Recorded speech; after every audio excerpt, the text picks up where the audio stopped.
Hola, ¿qué tal? ¿Cómo están? Un gusto saludarles. Bienvenidos al resumen semanal de noticias que comienza con estos adelantos. Chile aprobó con una aplastante mayoría redactar una nueva constitución. La CSA rechazó enfáticamente las amenazas de muerte al presidente de la CUT Colombia, Diógenes Orjuela. Sindicatos y organizaciones sociales salieron a las calles en Ecuador para protestar contra medidas económicas adoptadas por el gobierno. Informe del Foro Económico Mundial advierte que para 2025 el reparto del trabajo será prácticamente al 50% entre las máquinas y las personas. Y en nuestra columna editorial de hoy recibimos a Jordania Ureña, integrante de la CSA. Estas últimas semanas han sido históricas para América Latina. Nuestra región vio de cerca la fuerza de las movilizaciones, de las calles y el potencial transformador que tiene la clase trabajadora unida.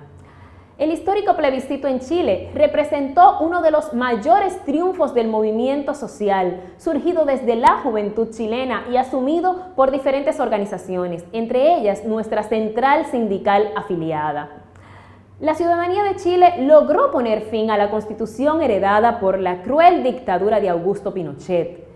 En Bolivia, el triunfo de Luis Arce se produjo con el apoyo de diferentes movimientos sociales, sindicales, pueblos originarios, partidos y otras organizaciones, luego de una larga batalla contra un régimen ilegítimo y del golpe de Estado efectuado en contra del presidente Evo Morales. En Colombia también se desarrolló una gran movilización en las principales ciudades de este país, en defensa de la vida, de la democracia, de la paz y por la negociación de un pliego emergencial a través de nuestras centrales afiliadas. Tanto en Ecuador como en Costa Rica, organizaciones sindicales y sociales tomaron las calles una vez más para protestar en contra de medidas económicas adoptadas y otras que se pretenden adoptar por sus gobiernos, en perjuicio de la población. De igual modo, en Haití, el pueblo retoma las calles en demanda de transformaciones sociales profundas y la renuncia del actual presidente. Todos estos acontecimientos con una importante presencia del movimiento sindical, de sus mujeres, de sus jóvenes y de diferentes sectores que sin duda han sido parte fundamental en el logro de estas últimas conquistas, con pleno convencimiento de que luchar vale la pena. Fue la noticia de la semana, aplastante victoria en Chile que aprueba renovar su constitución.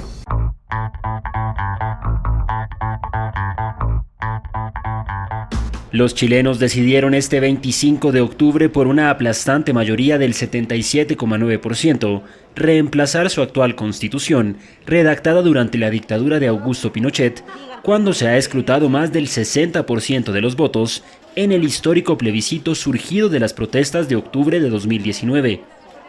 Sobre el órgano que debe escribir el nuevo texto, la otra pregunta que se planteó en la histórica votación, se impone con un 79,06% la opción de la Convención Constitucional, que estará integrada solo por ciudadanos electos para ese fin y será paritaria. Las 155 personas que integrarán la Convención Ciudadana que redactará la nueva Constitución serán elegidas por votación popular el 11 de abril del año que viene y a partir de entonces tendrán un margen de 9 meses, prorrogables una sola vez por 3 meses más, para elaborar el nuevo texto de la nueva Carta Magna. El texto resultante será sometido a un nuevo referéndum ya en 2022 que será de voto obligatorio y en el que los ciudadanos decidirán si la aprueban o la rechazan. El plebiscito fue fruto de un acuerdo político entre el oficialismo y casi todas las fuerzas de oposición para descomprimir la grave ola de protestas desatadas el año pasado contra la desigualdad y en favor de mejores servicios básicos. Desde el comienzo de la tarde, la céntrica Plaza Italia de Santiago de Chile se llenó de miles de personas para esperar el resultado del conteo de votos y celebrar desde muy pronto la tendencia que daba la victoria al cambio constitucional, festejos que continúan a estas horas y se reproducen en otras ciudades del país. Y el flamante presidente electo de Bolivia, Luis Arce, festejó la victoria obtenida en las recientes elecciones en la ciudad del Alto.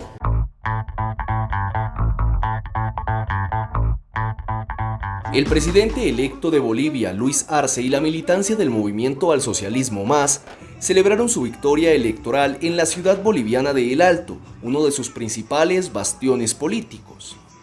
La concentración estuvo antecedida por la llegada en columnas de miles de militantes que convirtieron el acto político en una especie de carnaval al son de ritmos andinos, instrumentos de viento y bailes autóctonos. Hombres y mujeres llegados del área rural dieron con sus trajes típicos de colores vivos un tono de fuerza al mitin de proclamación junto a los militantes masistas identificados por el azul, blanco y negro característicos del Partido Socialista.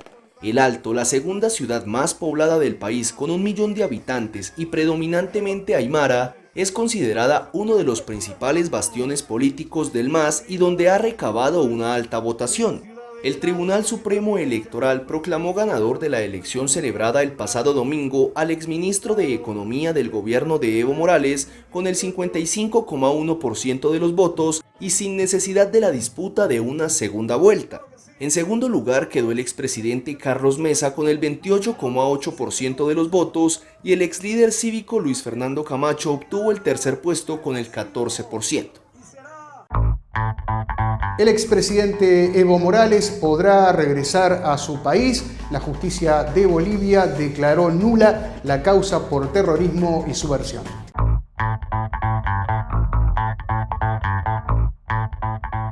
La justicia boliviana anuló la orden de detención contra el exmandatario Evo Morales por supuestos delitos de terrorismo una semana después de la elección de Luis Arce como nuevo presidente, informó el juez Jorge Quino.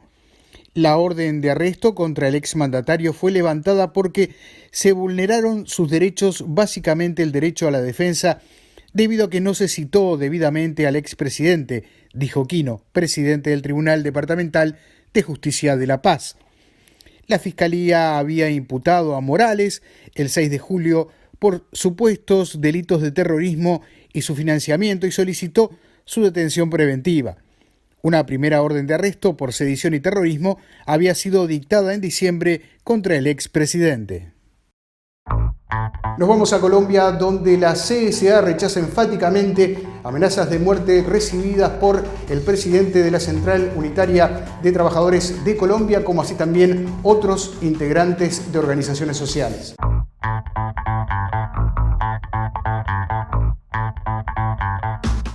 En un comunicado emitido el martes 27 de octubre, la Confederación Sindical de las Américas condenó enfáticamente las amenazas de muerte al presidente de la Central Unitaria de Trabajadores de Colombia, Diógenes Orjuela, y de otros dirigentes de la Federación Colombiana de Educadores, FECODE.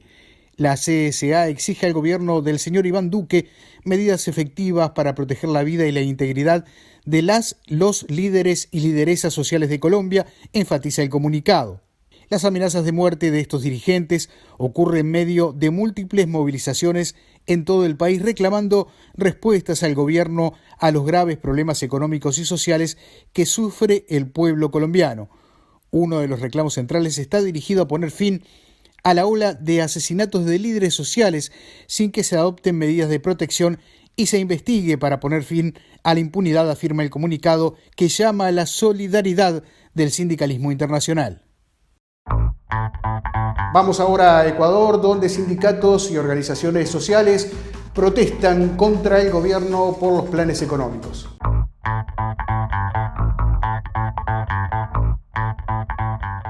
Centenares de trabajadores y trabajadoras recorrieron las calles del centro de Quito con carteles y consignas en rechazo de las políticas de Lenín Moreno. Al final de la marcha, la policía lanzó gases lacrimógenos para desalojar a un grupo de manifestantes. A la protesta de los sindicatos se sumaron estudiantes y profesores universitarios y trabajadores de la salud que han sido afectados por los ajustes del presupuesto gubernamental.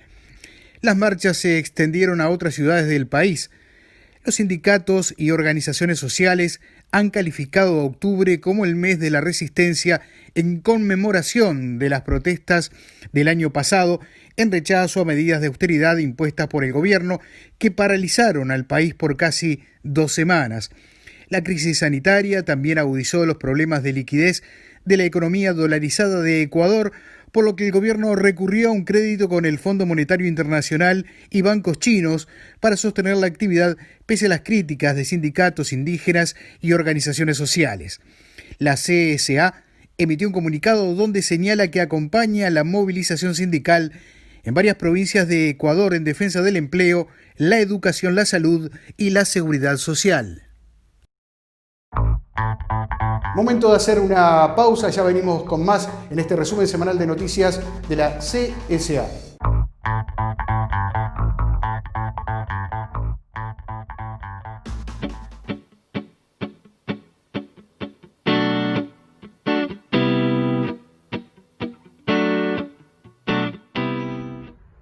Olá, queremos invitar a todos e a todas, as nossas entidades afiliadas, a las fraternas, a participar da Conferência Continental Transformar e Fortalecer o Sindicato para representar e organizar a toda a classe trabalhadora, no dia 26 e 27 de novembro de maneira virtual. Nós outros da CSA queremos sair dessa pandemia organizando a classe trabalhadora que não tem vínculo contratual, que está precarizada, que está na formalidade, mas fortalecer também os sindicatos existentes. Informações e inscrições para nossa conferência podem ser obtidas em nosso sítio web www.csa-medio-csi.org. Participe!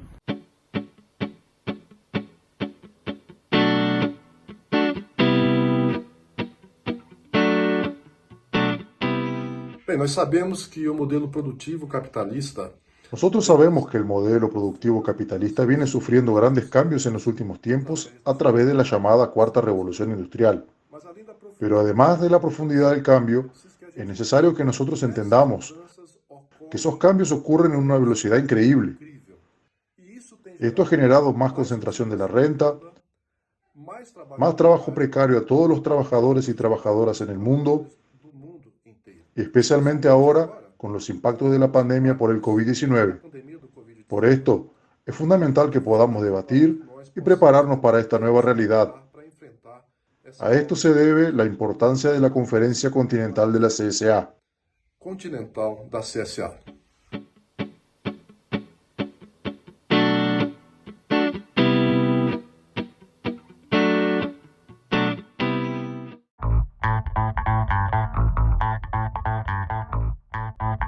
Continuamos con más noticias. Un informe del Foro Económico Mundial señala que para el 2025 los trabajos estarán repartidos casi en partes iguales entre máquinas y trabajadores.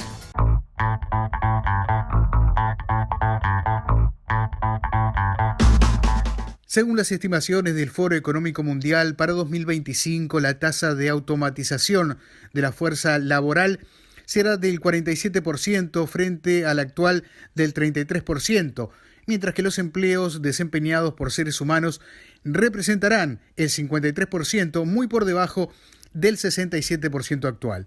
Asimismo, la organización responsable del Foro de Davos calcula que dentro de 5 años las máquinas habrán desplazado unos 85 millones de empleos, aunque estiman que la automatización puede permitir la aparición de otros 97 millones de puestos de trabajo, principalmente en sectores como los cuidados, las industrias tecnológicas de la cuarta revolución industrial, como la inteligencia artificial y en los campos de creación de contenidos. Las tareas en las que las personas están llamadas a conservar su ventaja comparativa incluyen la gestión, el asesoramiento, la toma de decisiones, el razonamiento, la comunicación y la interacción, por lo que se prevé un aumento de la demanda de trabajadores que puedan ocupar puestos de trabajo en la economía ecológica, funciones en la vanguardia de la economía de los datos y la inteligencia artificial, así como nuevas funciones en la ingeniería, la computación en nube y el desarrollo de productos.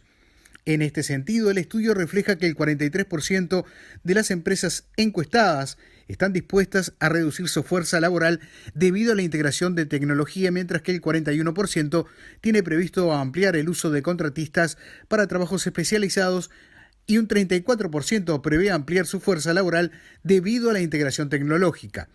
De su lado, el 84% de los empresarios están preparados para digitalizar rápidamente los procesos de trabajo, incluida una importante expansión del trabajo a distancia, afirmando que existe la posibilidad de que el 44% de su plantilla realice teletrabajo. Según un informe de Naciones Unidas, una forma de potenciar la economía en Latinoamérica es otorgar crédito a mujeres.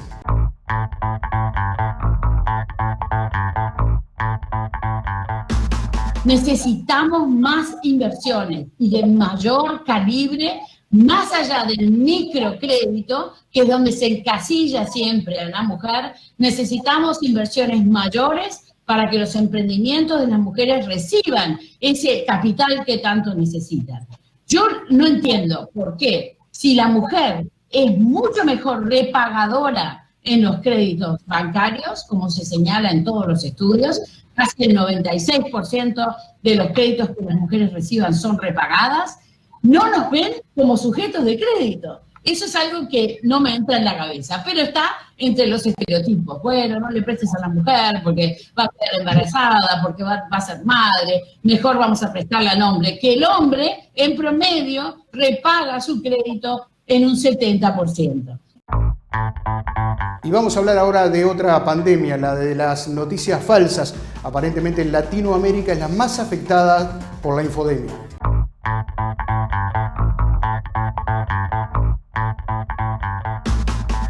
América Latina es la región del mundo más afectada por la infodemia, la epidemia de noticias falsas sobre la COVID-19, que puede incrementar la desconfianza en las instituciones y debilitar el cumplimiento de las medidas para enfrentar la enfermedad. El Observatorio de Infodemics COVID-19 de la Fundación Bruno Kessler recoge que de 83 países bajo estudio, los 15 en los que la fiabilidad de la información sobre las enfermedades difundidas a través de medios digitales es más baja, se encuentran en la región, donde tan solo el 59% de lo que allí se publica puede ser considerado confiable.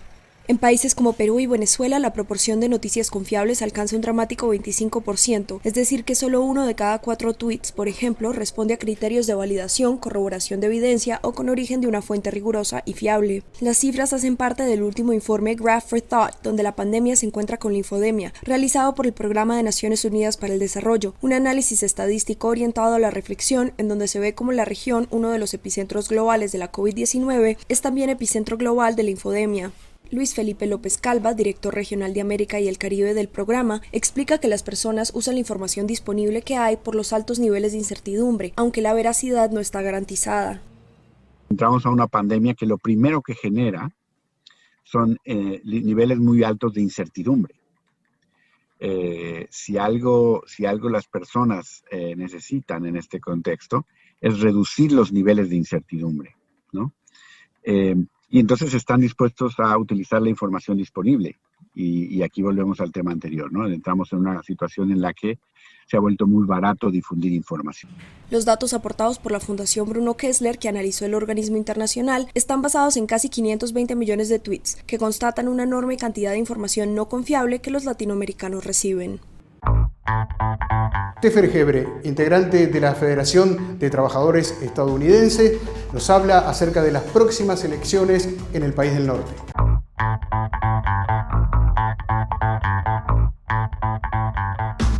How is the scenario of the United States elections? Well, we have two scenarios. One is Donald Trump getting reelected. That's not the scenario we want. And the other one is former Vice President Joe Biden, who has been supported by working people getting elected. When you look at the early polls and the polls as they stand right now, former Vice President Joe Biden is doing very well. We think if the election was held today, he should be doing very well. But as you all know, polls are not everything. If the polls were to be relied on, Hillary Clinton would have been the president right now. So knowing that, we're not taking anything for granted. We're working as hard as we can. as hard as possible, even during this pandemic. Our members are making phone banks, talking to their neighbors and to their family and to their coworkers.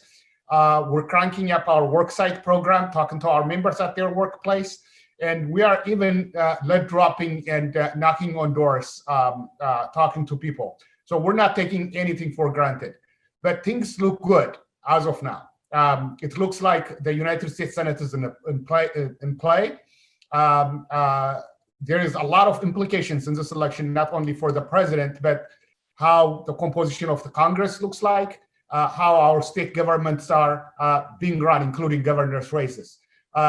Things look on up and up, but we're not taking anything for granted, like I said, and we're keeping our foot on the gas, and we're going to keep on working until Election Day to make sure that we don't have something that we regret on election night of Donald Trump getting reelected for another 4 years, which the implication for workers is going to be very, very bad. Seguimos en Estados Unidos y vean lo que ocurre en el sur de ese país, donde aún continúan las prácticas racistas que pueden afectar un acto electoral.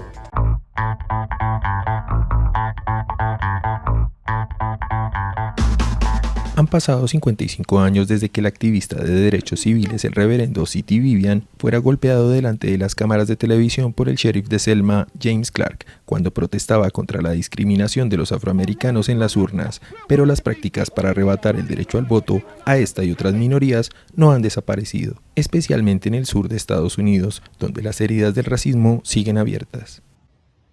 400 años de esclavitud han dejado una impronta profunda, especialmente en estados sureños como Tennessee, donde no todos los ciudadanos son iguales cuando llega el momento de sufragar, pese a la aprobación meses después del episodio de Selma de la Ley de Derechos de Voto en 1965, que eliminaba los obstáculos que impedían que los afroamericanos fueran a las urnas. Phyllis Qualls, vicepresidenta para el avance institucional, comunicaciones y marketing del American Baptist College, recuerda que las desigualdades a la hora de votar son herederas de un pasado en el sur de los Estados Unidos. When it comes to civil rights movement and the activities in the South, it was because it was the bedrock of separation. Going back to when cotton was king and the slaves had to pick the cotton for the master. And so the slaves were the economic engine for Southern plantation owners because that's the way they lived and died. And then it morphed into becoming sharecroppers and still owned in some way by the rich white plantation owners. So when that became a shift, if you would, then there is why change took place mostly in the southern states. Pese a los avances, las argucias para discriminar a los votantes se han sofisticado desde entonces hasta el punto de llegar en este 2020 a criminalizar y con ello impedir el sufragio a aquellos que participen en protestas. Y todo esto en un año marcado por las manifestaciones y disturbios raciales tras la muerte en mayo a manos de un policía blanco del afroamericano George Floyd en Minneapolis. La exigencia de identificarse con un documento que contenga una fotografía del votante o la prohibición de sufragar a quienes tengan determinados antecedentes penales son ejemplos de los esfuerzos para impedir el voto de las minorías. Hedy Weinberg, directora ejecutiva de la Unión Americana de Libertades Civiles, reflexiona sobre los esfuerzos en los últimos 10 años de las autoridades estatales por impulsar leyes para impedir el acceso a las urnas a las minorías. Clearly, voter suppression tactics are everything from requiring photo IDs to disenfranchising individuals with felony convictions to limiting access to the ballot box by shutting down voter registration drives by third-party organizations. A falta de datos oficiales sobre el número de personas afectadas por estas prácticas de supresión de voto, un estudio de la Universidad del Norte de Illinois indica que en 1996 Tennessee era el 10º estado donde era más fácil sufragar, y ahora es el tercero en el que resulta más complicado hacerlo. Nos vamos a México, donde los indígenas otomíes vienen ocupando una dependencia estatal.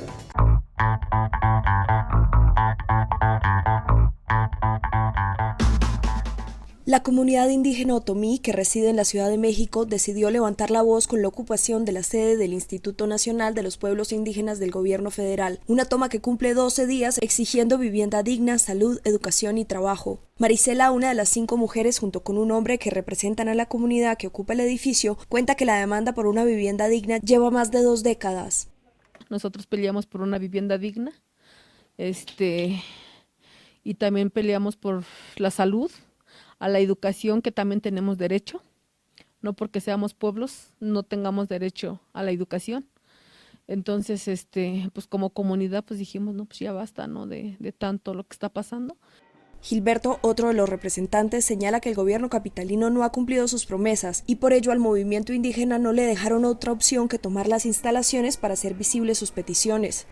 Con las autoridades de la capital mexicana atentas a un potencial derribo de la estatua de Cristóbal Colón el pasado 12 de octubre, este centenar de otomíes aprovechó para manifestarse aquel día con la toma del edificio, en cuya fachada lucen ahora decenas de pintadas en apoyo a los otomíes. Con la toma del instituto, 3 edificios del gobierno han sido tomados este año. El primero fue la Comisión Ejecutiva de Atención a Víctimas por parte de familiares de desaparecidos y la segunda una sede de la Comisión de Derechos Humanos por parte de madres de víctimas de feminicidios. Se cumplió esta semana 10 años de la muerte del expresidente argentino Néstor Kirchner. Con esta y otras noticias abrimos el siguiente compacto informativo. El pasado 27 de octubre se cumplieron 10 años del fallecimiento de Néstor Kirchner. A pesar de las limitaciones impuestas por la pandemia, se realizaron diversas actividades presenciales y virtuales en la República Argentina para conmemorar al expresidente. La Confederación Sindical de Trabajadores y Trabajadoras de las Américas, CSA, en el marco del proyecto de cooperación con la DGB Bildungswerk de Alemania, fortalecimiento de la acción sindical para la defensa de los trabajadores y trabajadoras en las cadenas de producción en las Américas, desarrollado en Argentina, Brasil, Costa Rica, El Salvador, Panamá y República Dominicana, llama a concurso para la selección de profesionales para el diseño y facilitación de talleres, investigación sindical sobre cadenas globales de producción, modalidad virtual y presencial. La Confederación de Funcionarios del Estado de Uruguay, COFE, realizó una movilización este martes en contra del ajuste presupuestal por la eliminación del artículo 28, descuento por certificaciones, contra la rebaja salarial y en rechazo a la ley de urgente consideración. La CTA Autónoma de la República Argentina le dio la bienvenida al sindicalismo rural.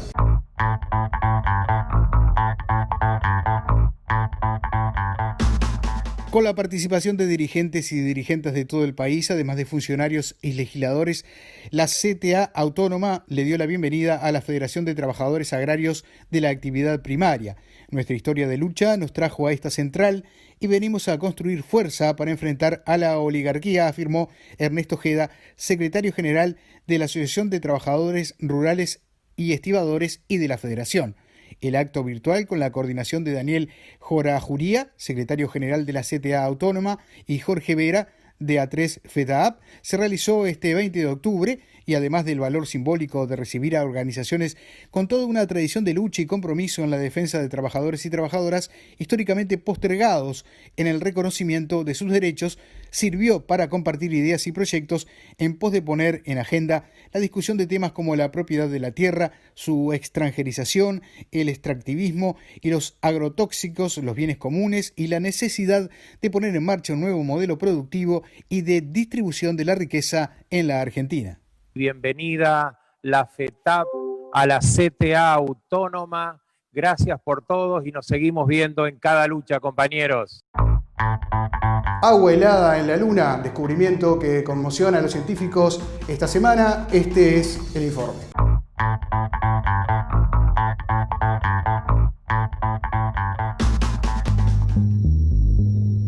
La Luna contiene agua helada y en su superficie hay numerosos cráteres a los que nunca llega la luz solar y en donde podría estar atrapada de forma estable, lo que puede tener implicaciones para futuras misiones humanas.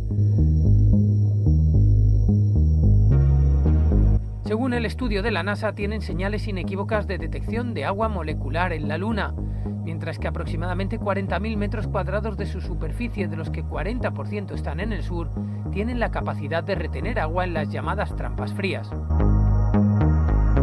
Hace 2 años ya se habían detectado signos de hidratación en la superficie lunar, particularmente alrededor del Polo Sur, que posiblemente correspondían a la presencia de agua, pero el método empleado no podía diferenciar si se trataba de agua molecular o de hidroxiles. Este nuevo estudio ha utilizado datos del Observatorio Estratosférico de Astronomía Infrarroja SOFIA de la NASA, un avión Boeing 747 SP modificado para transportar un telescopio reflector. Los datos fueron tomados del cráter Clavius cerca del Polo Sur observados por SOFIA, y en ellos se ve agua atrapada dentro de unos granos de polvo o de cristales que vibran con la luz del sol y la vuelven a emitir a una longitud de onda de 6 micras. A pesar del descubrimiento, aún no se sabe en qué medida está disponible y si podría usarse este agua como recurso para las futuras misiones tripuladas al satélite y los planes de la NASA de establecer allí una base permanente.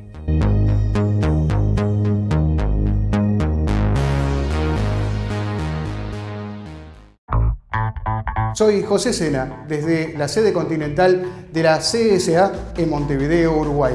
Gracias por acompañarnos.